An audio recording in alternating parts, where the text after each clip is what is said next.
Sejam muito bem-vindos a mais um episódio do Bloco Podcast. Eu sou o Hugo Quinteiro, você me encontra no X por @Hugo_Quinteiro. Segue lá que estamos ao caminho dos 10 mil já. E no episódio de hoje vamos falar sobre Bitcoin. Dividiremos toda a riqueza do mundo por 21 milhões? E comigo tem o Felipe, o investidor descentralizado. Tudo bem, Felipe? Tudo tranquilo. Para quem não me segue, @investidordesk, DESC, o final, porque não coube, descentralizado, lá no Twitter. Também me segue, a gente está no caminho dos 100 mil seguidores, né? Eu ainda não cheguei nos 10, não, mas a gente está no caminho dos 100.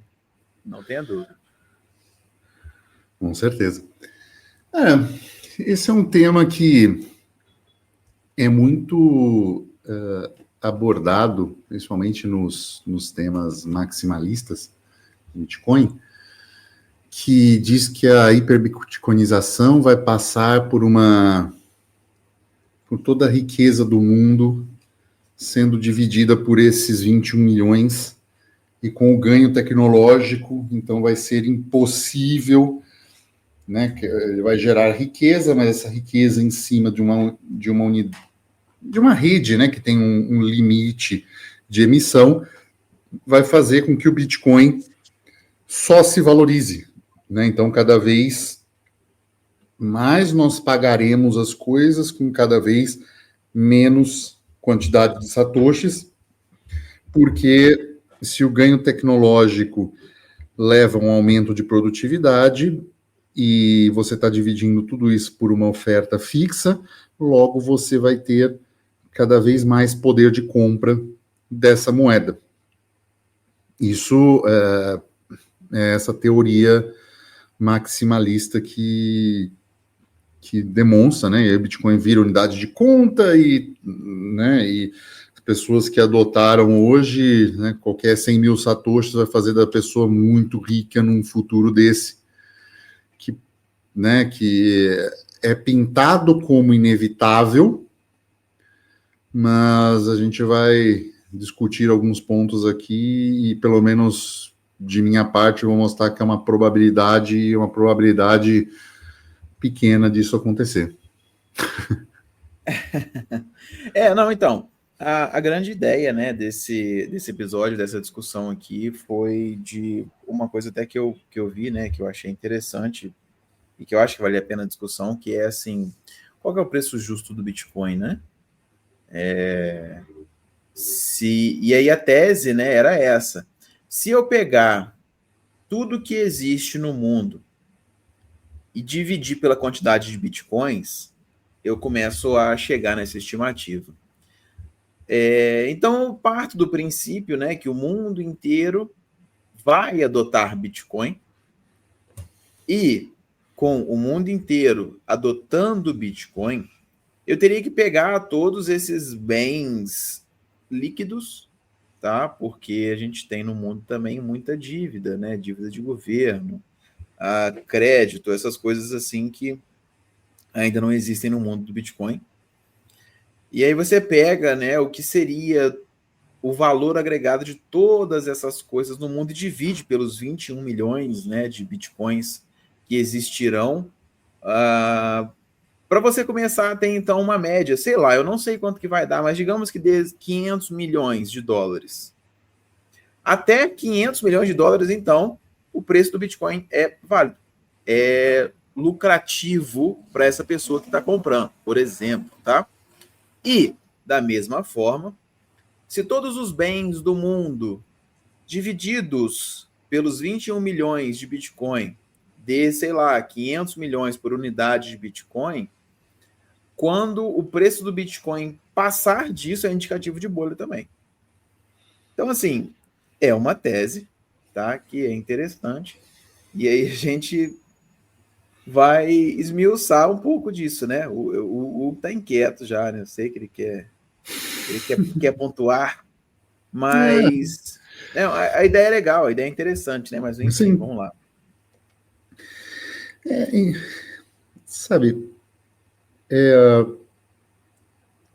Eu acho que essa visão ela parte de um pressuposto errado.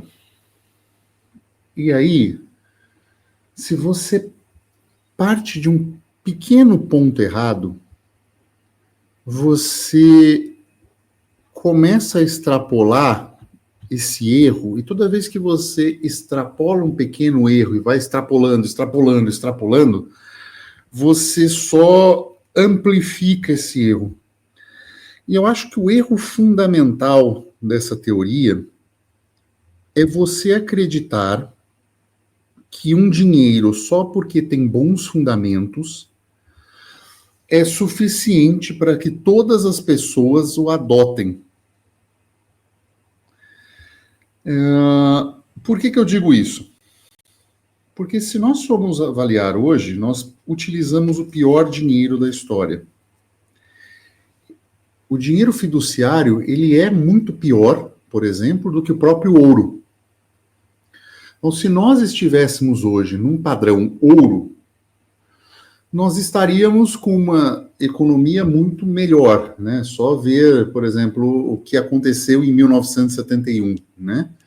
Onde houve o final do acordo de Bretton Woods e o dinheiro se tornou fiduciário. Você vê um descolamento do aumento de preços com o aumento de produtos e serviços, do aumento de salários, né, de remuneração, com o aumento de produtos e serviços, onde você transforma as pessoas, ano após ano, em pessoas mais pobres, né, com menor capacidade de compra, porque você desvalorizou muito mais o dinheiro do que esse ganho tecnológico. Então, se hoje nós utilizamos um dinheiro assim, escancar essa coisa de o melhor fundamento é suficiente para que se vença no longo prazo. Fora outras questões que a adoção do Bitcoin tem se tornado muito mais por reserva de valor do que propriamente uso monetário. O que a gente já fala em outros episódios, inclusive até no episódio anterior, como isso pode ser usado de maneira coercitiva. Se você não tem um meio de pagamento para utilizar a moeda, você se torna muito mais facilmente, e depende do fiduciário para isso, você se torna muito mais facilmente um alvo para ser taxado, para ser coagido por entes ilegítimos, que a gente fala, no caso de Estados. Então, eu acho que essa premissa errada de que fundamentos são suficientes já leva uma distorção muito grande de um caminho que é pintado como óbvio. Eu acho que não é tão óbvio assim. Acho que existem coisas muito mais complexas.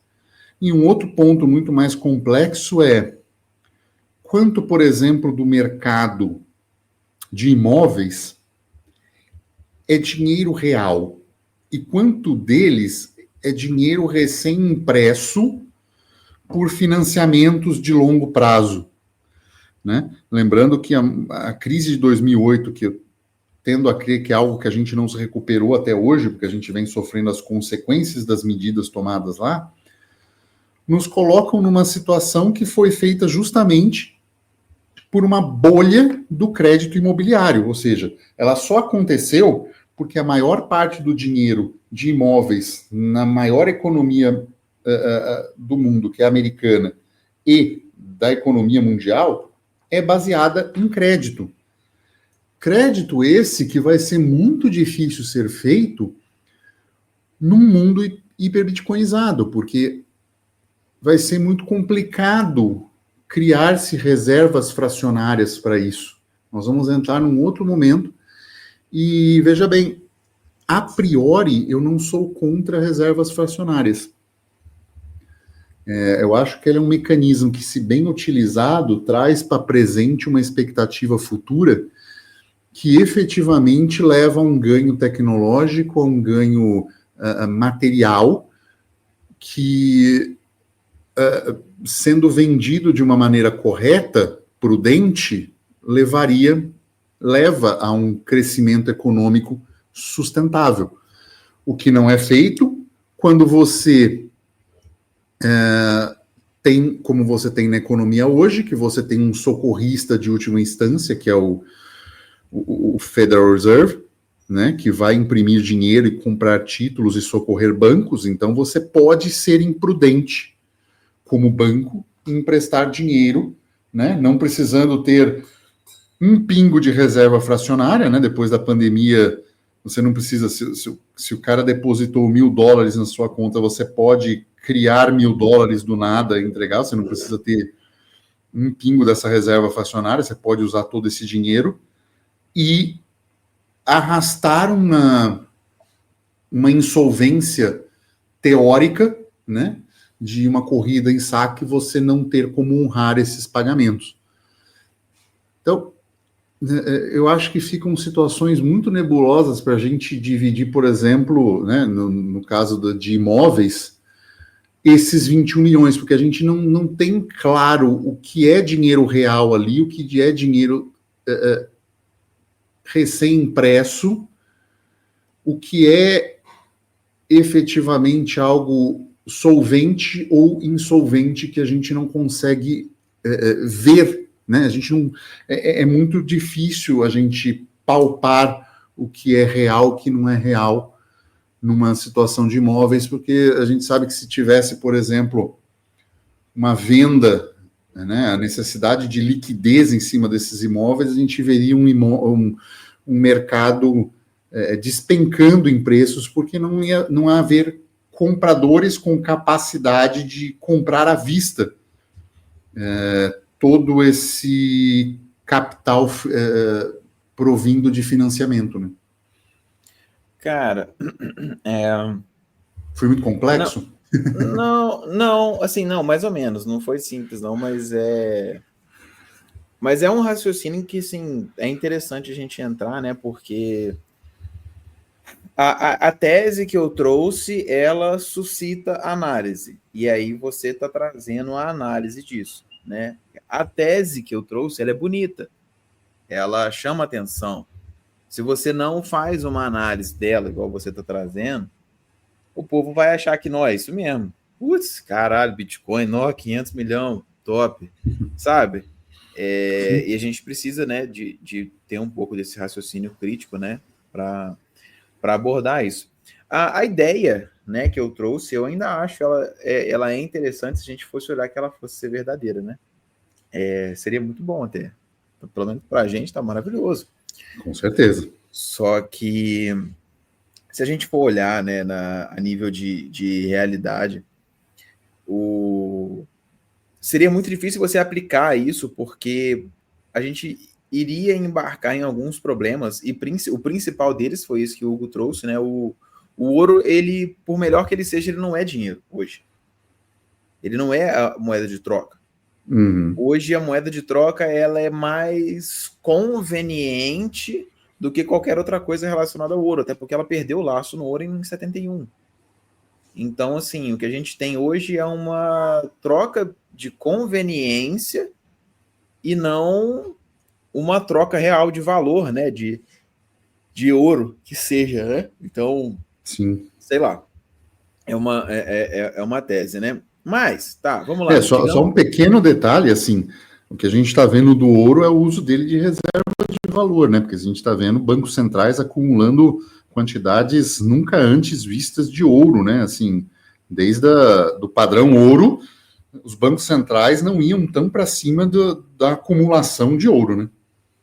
Sim, não, não, assim, longe de discordar, né, do quão bom é isso, né, e do quão importante é o ouro, mas a grande questão é que é essa, porque, assim, é mais complexo do que a gente imagina, né, é mais complexo do que uma simples teoria. Essa que é a realidade. Um ponto que eu ia trazer também, que eu acho que é o seguinte, a gente pegar e dividir, né, a riqueza mundial pela quantidade de bitcoins, interessa para você talvez avaliar o preço do Bitcoin? Sim. Só que talvez eu acho mais plausível que no futuro, caso isso venha a acontecer, que a adoção de Bitcoin seja mais no sentido de ter um ouro mesmo em casa do que de você usar como dinheiro. Por quê? a gente já teve no mundo, há várias vezes e desde muito tempo para trás, a proposta de uma moeda universal. Isso já aconteceu. Só que isso não foi para frente. Isso começou a acontecer desde a Segunda Guerra Mundial. Só que isso não vai para frente. Por que isso não vai para frente? É difícil. As nações-estado, elas são, em tese, soberanas o suficiente para optar por si e pelas pessoas que moram ali sobre o que vai ser feito. E nenhuma nação, como soberana, em cima do seu povo ali, de tudo mais, aceita pegar uma moeda universal, porque aí o próprio governo começa a perder margem de movimentação. Ele não consegue emitir dívida, ele não consegue fazer pagar um pouco mais no Tesouro Direto para captar mais um dinheiro, ele não consegue fazer um ajuste aqui ou ali, para às vezes um problema que não é mundial e é um problema local. Então, eu não concordo, tá, com o governo fazendo isso, mas eu acho que é assim que eles vão pensar. Então, assim, seria mais um entrave, né, para esse uso que seja, né, do Bitcoin como uma moeda mundial. E isso certamente afetaria na mensuração da riqueza mundial toda dividida por 21 milhões de Bitcoins. Entendeu? Mais uma vez, eu ainda acho, eu ainda acho que é interessante a gente avaliar isso, né? Porque qual que é o preço real, o preço certo do Bitcoin, né? O valor é subjetivo e tudo mais, mas quanto que é que vale para você? E isso seria uma forma, esse raciocínio seria uma forma muito interessante de você tentar, talvez, aferir, né? Se, tipo assim, quanto que cabe, pô, quanto que vale? Não, até 100 mil dólares tá valendo, não, mais ou menos, tal, pá. Mas você começa a ver que o macro ele é mais complicado do que às vezes as teses maximalistas, né? Então... Era muito mais complicado, né? Eu acredito que o maior equívoco é um falso reducionismo, sabe? É tentar colocar as coisas de uma forma assim, é o bem ou o mal, é o sim ou não, é o ou não é. Você pegar um tema complexo, reduzir ele de maneira simplória e falar assim, é ou não é? Cara, não é assim. Você tem uma série de cenários que se desenvolvem.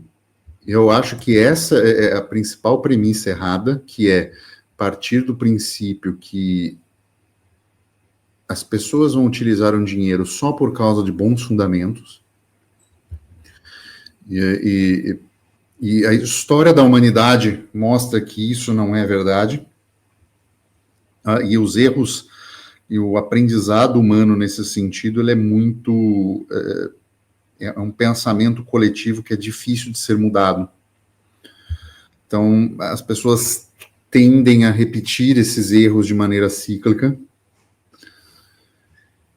E por causa disso vai ser muito difícil a gente precificar o mundo inteiro em Bitcoin, principalmente por essa questão de crédito, principalmente por essa questão que hoje um cálculo econômico baseado numa sociedade que vive em dívidas, né? Eu citei o exemplo de imóveis, que é mais simples, mas se você for, por exemplo, do mundo de ações e de empresas do mundo real, ainda se torna mais difícil, porque você tem empresas que recebem financiamento de governo, você tem empresas que só existem, né, principalmente as empresas unicórnio, que são anos dando prejuízo, porque você tem dinheiro barato e fluxo de capital de recém-impresso, né, de dinheiro.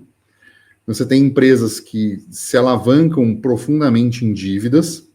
Olha o caso da própria MicroStrategy, né, que está comprando dinheiro, basicamente, está comprando Bitcoin basicamente com dinheiro recém-impresso de dívidas e de diluições de ações. Então, assim, é um dinheiro que não existia. Então, fica difícil a gente mensurar, porque não é um crescimento, está jogando um dinheiro novo em cima do Bitcoin. Não é um dinheiro que foi criado da economia vindo da poupança. Está jogando um dinheiro novo, recém-impresso, para cima do Bitcoin. Puramente especulativo em termos de sociedade, em termos de compradores dessa ação,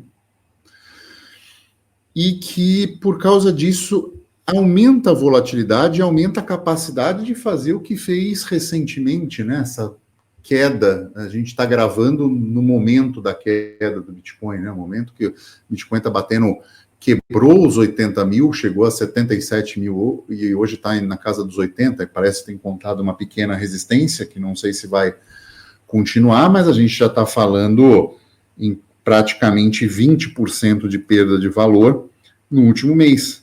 Por quê? Porque muito desse dinheiro é puramente especulativo. Ele vem de dinheiro recém-impresso, de algo que a gente não consegue ver se realmente o dinheiro não impresso, o dinheiro de poupança, qual é a magnitude que ele está migrando para o Bitcoin. Né? A gente não sabe se isso é apenas uma parcela de dinheiro recém-impresso ou se é uma grande, ou se existe alguma parte realmente de dinheiro real da economia que faça frente a isso, sabe? Dinheiro da poupança das pessoas que está indo para Bitcoin ou não um dinheiro recém-impresso de dívidas alavancadas. Então, cara, fica difícil essa mensuração de preço justamente por essa complexidade, né? Sim, eu peguei aqui um artigo da How Stuff Works e ele coloca, né? Na verdade, assim, eu achei algumas fontes distintas, né? E eles trazem dados diferentes, mas o que eles trazem em comum é exatamente isso. Existe uma dificuldade enorme em você mensurar o quanto de dinheiro de fato existe no mundo, porque primeiro tem essa nuance. A gente está falando de quê? De dinheiro líquido, de propriedade, de capital investido, e as especulações, e as dívidas, etc. Então, assim, tem muita coisa para se falar. Uma pesquisa básica fala assim, estimativas sugerem que existe aproximadamente 80 trilhões em dinheiro, considerando cash, depósito bancário e outros ativos líquidos. É o que eles falam, tá? Tem gente aqui também, achei outra fonte que fala que tudo no mundo, tudo, tá? Aí não é só cash, depósitos bancários, etc., seria o equivalente a quase 5 quadrilhões de dólares. Mas aí eu acho que já vai incluir as dívidas. Por quê? Uma outra fonte, ela mostra a divisão, porque eu não consigo mostrar aqui para vocês, né? Mas você vai entender. Ele divide em quadros, né? O dinheiro, os global assets, né? São os ativos globais. Então, você tem um quadro menor, que é o dinheiro, né, em si, que é o M3 que ele fala, né, o dinheiro mesmo, que são bancos, dinheiro impresso e que está na conta. O GDP, né, que é o PIB dos países, que também é um quadrado um pouco maior do que o M3. E aí ele tem dois outros quadrados de tamanho igual, retângulos, na verdade, né? Dois outros retângulos de tamanho igual, que são os dois maior, assim, que um deles já é maior do que os outros dois juntos. Olha só, peraí. Propriedade e dívida.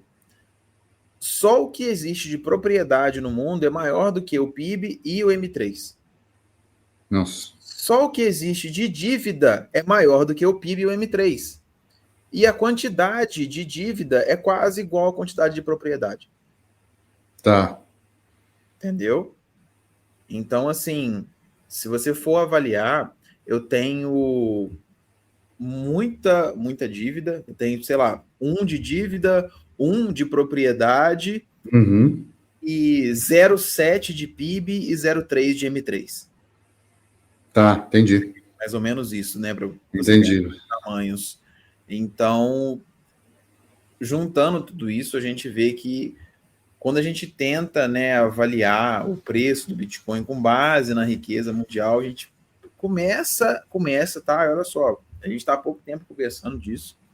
Você começa a ver que é uma discussão muito grande, né, muito maior. Ela não se finda por aqui e muito provavelmente ela não tem uma resposta correta. Porque se nem as pessoas que realmente mexem e estudam com isso, elas conseguem fazer de fato uma aferição correta do valor que é o preço, né, ou o quanto que tem de todas as coisas no mundo, como é que você quer estabelecer esse valor para depois então dividir pela quantidade de Bitcoin, sendo que tem todos os outros fatores e análises que a gente trouxe aqui ao longo do episódio ainda hoje. Então, assim, são coisas a serem avaliadas, claro, tá? Uma coisa que eu gostaria de pontuar também aqui acerca da questão da dívida, e que tem um pouco a ver com o que o Hugo falou, é que a gente não sabe, primeiramente, né, o quanto desse dinheiro que está indo para o Bitcoin vem de dívida, que é o caso do Michael Saylor. Porque o cara faz dívida para comprar Bitcoin. Então eu não consigo colocar nessa balança um influxo desse dinheiro e só dividir pela quantidade de ativos líquidos. Sim. E não é poupança real, né, nesse caso. É dinheiro recém-impresso. Ainda tem esse detalhe. Ainda tem esse pequeno detalhe. Então, assim, é mais um quesito, né, para essa nuance. Então, não é tão simplório assim. Tem outras pessoas também fazendo isso.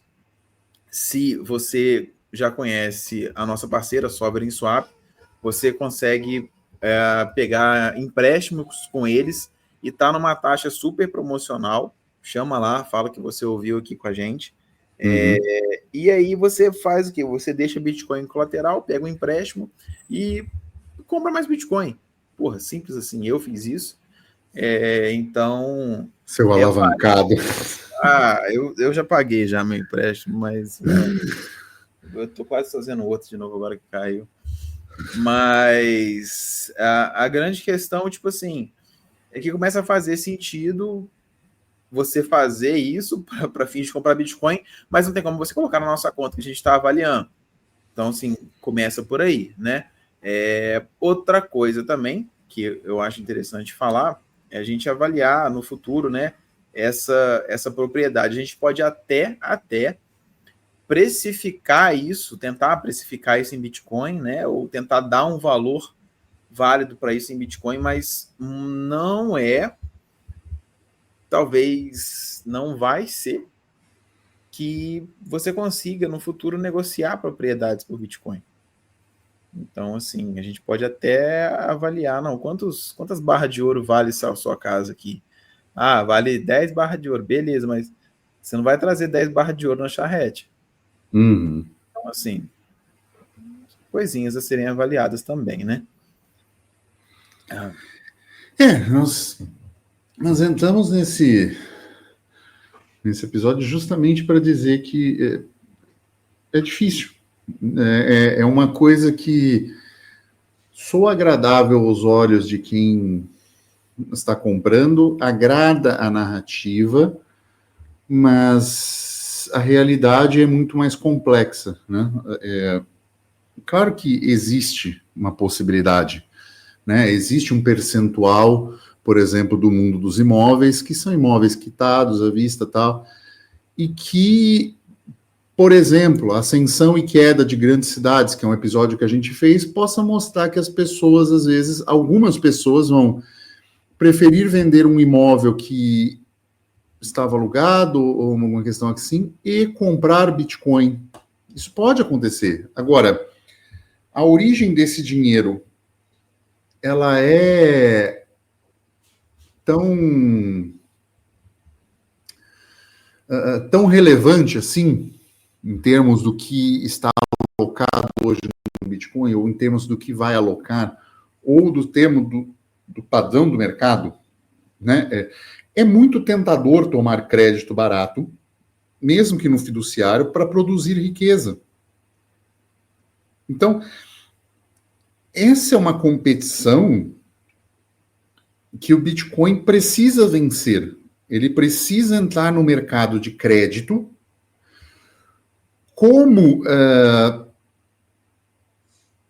primeiro como colateral. Eu acho que isso é um passo importante que a Sovereign Swap, por exemplo, faz, criar um nicho de mercado de crédito.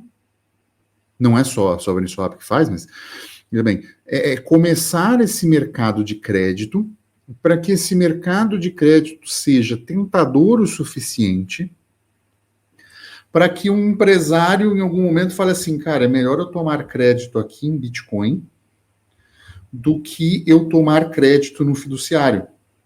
E isso é uma competição difícil. Por quê? Porque o fiduciário imprime o próprio dinheiro, porque o fiduciário tem planos políticos onde você diminui artificialmente a taxa de crédito, né, os juros do crédito. Isso é algo muito difícil.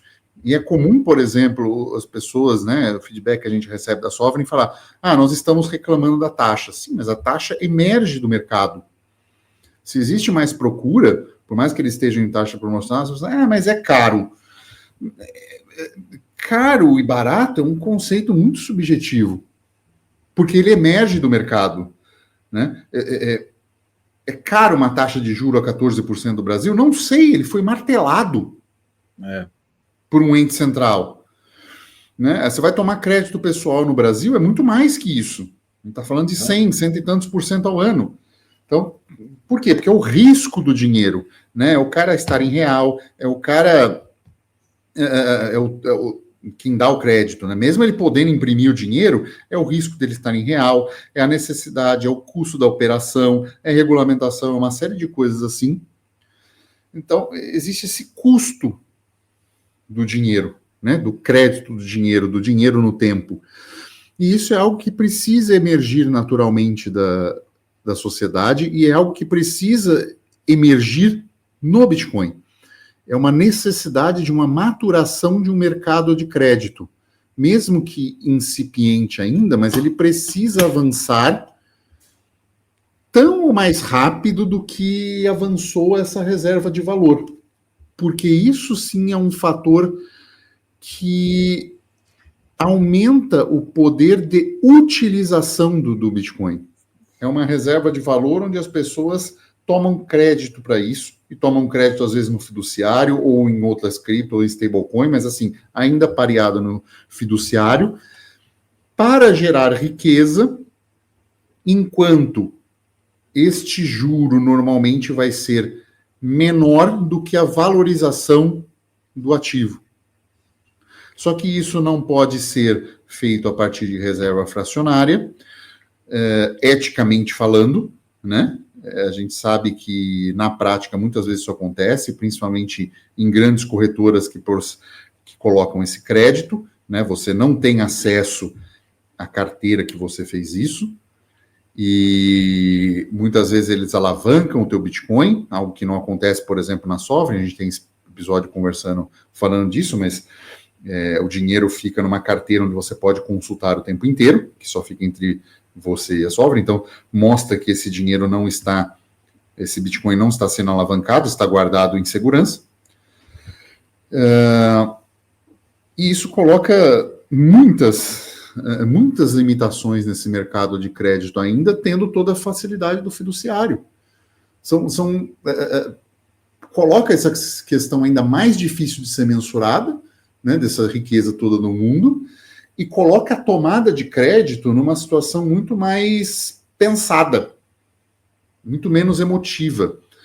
O cara que colocou o Bitcoin lá entende o valor do Bitcoin, ele vai querer o Bitcoin de volta. Ele não vai querer, né, porque muita parte desse juro do crédito pessoal no Brasil, ele está, do Brasil e no mundo, é para cobrir as pessoas que não pagaram. Né, é o prejuízo contábil que o banco lança lá, mas ele tem outros mecanismos. Um dinheiro que ele recém imprimiu, então, assim, dane-se no final das contas. Né? Ele já lucrou com esse dinheiro. Então, a tomada de crédito com o Bitcoin, ela é necessária muito mais prudência, ela vai ser assim. Só que como avançar algo que precisa ter prudente no mundo imprudente? Precisa ter prudência no mundo imprudente. No mundo já acostumado com dinheiro impresso, com socorro de Banco Central, com diluição de dinheiro e pobreza pelo mundo, onde poucas pessoas perceberam isso, poucas pessoas migram para o Bitcoin e, mais ainda, poucas pessoas têm o entendimento do mercado de crédito incipiente que um juro necessariamente precisa contemplar tudo isso, né? É caro. É caro por quê? Porque eu não vai ter um lançamento de um balanço contábil, não é um dinheiro que foi diluído. Entende a complexidade? Ele depende diretamente de provedor de liquidez e não de impressão de dinheiro recém-criado, e o seu colateral, a priori, ele não vai ser diluído. Olha o tamanho da diferença que é uma coisa dessa, né? Para as pessoas simplesmente dizerem e falar assim, mas eu acho que a taxa de juro é cara. Pô, empresta você então, né? Aí o povo não quer, o povo não tem. Toma você esse risco então, né? De fazer um mercado de crédito prudente. Olha o tamanho do desafio, o tamanho da dificuldade, e por isso vai ser muito difícil de dividir essa riqueza do mundo inteiro por 21 milhões, porque é muito tentador tomar crédito com esse barato num dinheiro recém-criado. Não, e também, só, se esse negócio ampliar, né, porque assim, existem poucos provedores de empréstimo colateralizado em Bitcoin. Se nego começar a pegar mais isso ainda, você vai ter, tipo assim, você afeta demais esse cálculo, você não consegue produzir esse cálculo com um certo grau de satisfação, porque vai ter nego congelando Bitcoin para poder pegar crédito, para comprar mais Bitcoin, entendeu? E vai pagar na conta do fiduciário. Então, assim, não dá. É difícil demais, sei lá. Pois é. Bom, notícia? Um pouco fora do negócio, mas é algo que é interessante de falar. Presidente de El Salvador, né, o Deusol Nayib Bukele, ele o Príncipe Sol, né? O Deus Sol é a moeda. Tá, então tá. Príncipe Sol, Ele pede aos seus súditos paciência após o FMI mandar diminuir a compra de Bitcoin pelo país. Mandou? Não tá sabendo essa?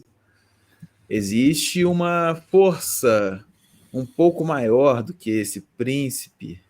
É o crédito do dinheiro recém-impresso. Essa força alienígena responsável pela criação das pirâmides no Egito, chamada FMI, bateu lá em El Salvador e falou com o Nayib Bukele, olha só, você está comprando muito Bitcoin, 1 Bitcoin por dia é muita coisa. E a gente o FMI, né, forneceu empréstimo a El Salvador e exigiu garantias do governo em troca. Então, como a gente está financiando você, fizemos contratos, exigimos garantia, a gente acha prudente que você, Nayib Bukele, diminua esse posicionamento que você está fazendo em Bitcoin. É mais ou menos isso. O comunicado oficial fala, né, claro, que existem riscos, né, com o projeto dele de compra de Bitcoin e parará, que é muito legal essa aceitação, mas que, né, tem que ver, né? A gente tem que ver. Resumindo, ele tomou uma puxada na coleira, né? E como eu sempre falei, não confie em políticos. Não estou falando que ele vai continuar comprando, deixar de comprar, nada disso, tá? E nem que ele deixou de gostar de Bitcoin. Só estou falando que o problema é que o político está numa posição ruim para você colocar a ficha demais nele. Então, na realidade é essa, né? Teve o pessoal aí que ficou com coceirinha no bumbum e comprou terreno em El Salvador, aí vai aprender pela dor anal, não é? Trocou Bitcoin por terreno. Num país que daqui a pouco... Baseado em promessa de político. Daqui a pouco o FMI vai tomar isso aqui, pronto. E ainda chama de libertário, e ainda se autotitula libertário.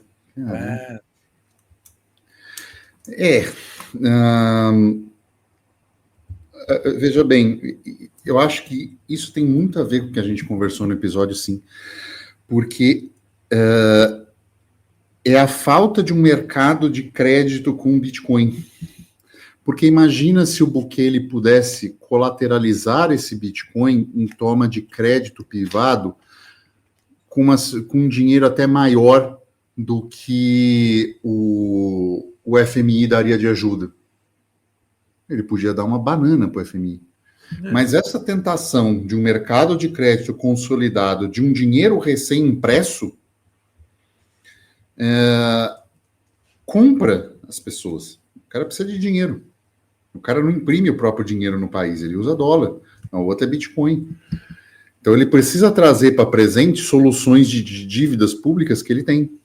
Para o país não ficar insolvente e, com isso, necessariamente perder o emprego dele, né? De Príncipe Sol. Então, isso é o mercado de crédito ainda maior do que o Bitcoin, do que o poder do Bitcoin de reserva de valor. Tá escancarado, tá mostrando na cara isso das pessoas. É óbvio que isso, a narrativa vai distorcer, mas o fato é esse. É o crédito ser ainda muito mais dependente, ser totalmente dependente do mundo fiduciário, ao contrário do que o Bitcoin ainda não tem. E precisa ter para se consolidar e para a gente poder, talvez um dia, dividir toda a riqueza do mundo em 21 milhões. Então, nós não temos isso porque não tem um mercado de crédito capaz de lidar com essas demandas. E o crédito, ele é fundamental para as operações humanas. Não estou dizendo do crédito de dinheiro recém-impresso, por exemplo, mas a poupança, né, numa economia saudável, a poupança de uns vão financiar o crédito de outros, que têm ideias melhores, que têm situações melhores. Então, essa diferença entre o juro que o investidor recebe do juro que o tomador de empréstimo paga, que movimenta a economia bancária num mundo de não impressão de dinheiro. E isso precisa existir no Bitcoin. E a não existência disso leva, por exemplo, um país a aceitar uma série de restrições ao Bitcoin, restrições que não haviam, né, como curso legal de moeda, como compras programadas, leva ele a mudar essa situação porque ele precisa de crédito. E aí tem que se submeter ao mundo fiduciário. Então, eu creio que isso só escancara como o crédito é importantíssimo para a consolidação do Bitcoin como moeda ou como reserva de valor e como uso de moeda até mesmo corrente para um futuro. Complicado, né? A gente está vendo o poder do crédito fiduciário em cima de um país. Se ele é em cima de um país, certamente ele vai ser em cima de pessoas. E de empresas e do que Mises tanto fala da ação humana, né? O crédito é fundamental na tomada de decisão das ações humanas. É isso aí. E é isso, vamos chegando ao final de mais um episódio. Deixe seu like, deixe seu comentário. Manda para aquele seu amigo que acha que naturalmente tudo vai acontecer e todo o dinheiro do mundo vai migrar para o Bitcoin, sem um mercado de crédito capaz de lidar com isso de maneira saudável. E é isso. Ficamos por aqui e tchau.